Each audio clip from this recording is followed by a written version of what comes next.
One of the things we do in fingerprint learning is we flip a question. So instead of a child saying, how smart am I? We teach them to say, how am I smart? Oh, nice. When you talk to children, and this is like from P7 upwards when we're doing workshops, and you say, oh, how smart are you? And you ask them to grade themselves like between 1 and 10 on a scale, they have no difficulty putting themselves somewhere along that scale, just like that. They have already worked out how smart they think they are. And then you go on to talk, and it's usually based on exam performance. And it's usually based on a hierarchy of exams. English, math, science, not drama, dance. Yeah, who cares if you got an A in art? That's not smart. So, and of course, transfer is a very good example of that. Whether you're for or against transfer is irrelevant to what I'm saying. Yeah. It tends only to test English, math, science. You with me? So that hierarchy is being built in there. John, I've never thought about that once in my life. Where's the music in the AQE? Or sport. Yeah. Or okay. So Wow. so if you say, so every child has, I think, probably hardwired into their thinking by the time they're late primary school. If you say, how smart are you? Well, I'm not as smart as him, but I'm more smart than them, usually based on exams. So we flip that and we say, it's not how smart are you, it's how are you smart. And we have 8 ways of looking at smartness, and they're all equal. There's no hierarchy, okay? Word smart, body smart, nature smart, seeing smart, people smart, numbers smart, self smart. I think I got them all, okay? And so we say, now what we're going to look at is, how are you smart? And we're going to take examples of some of these that are illustrated by negative things. Do you get into trouble for talking too much? Oh, that's interesting. I like how you do that. That's a word smart child. Now, here's an interesting thing for me as well, because often word smartness, which is phonological smartness, is evaluated in school in terms of reading and writing, but not just verbally. Yeah. And there are some children that are very good verbally, but not so sharp at reading and writing, for instance. And this is interesting because the marketplace values and rewards those types of people immensely. They're your HR, they're your salespeople. But not school. Not school. So people smart, I was thinking about, body smart, okay? Do you get in trouble for getting out of your seat a lot or shifting around your chair, okay? So we take certain negative things, or do you get into trouble for tapping your pen on the desk? Music smart. You with me? So what we do is we help the children to find out, how am I smart and which are my stronger smartnesses? And one of the most exciting things for me sometimes is, say you're doing this with so-called NEETs, children who've not been they're not in education, training, employment, anything like that. They're at the bottom of the educational pile, and you do this and they come out with 6 strong smartnesses.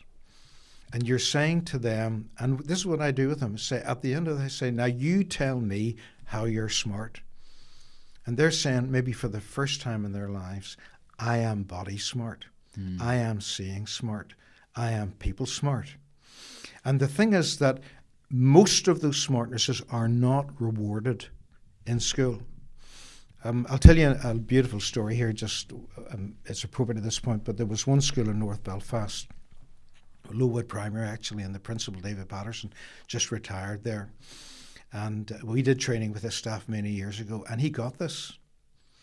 And what he began to do was, the kids did their numeracy and all the other things, but he awarded children in assembly every week or 2 weeks the award for being the seeing smart, the body smart child. In junior primary and senior primary. And when you walked in the door of the school, the first thing you saw was a board with the photograph of the child who had got that smartness award. That's cool. So the children were being motivated and recognized for their smartnesses. Yeah.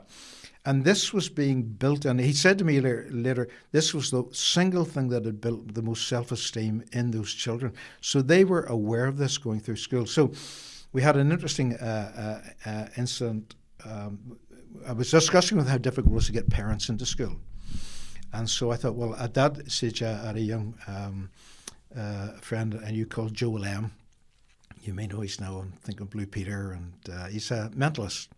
That's right. Oh, yeah, Joel, and Joel had, we'd had conversations about the different smartness that he was really interested in, and very kindly we sort of made an agreement that when the kids brought the children up to school in the morning, to get them to come into the school, Joel would do a performance instead of assembly. Nice.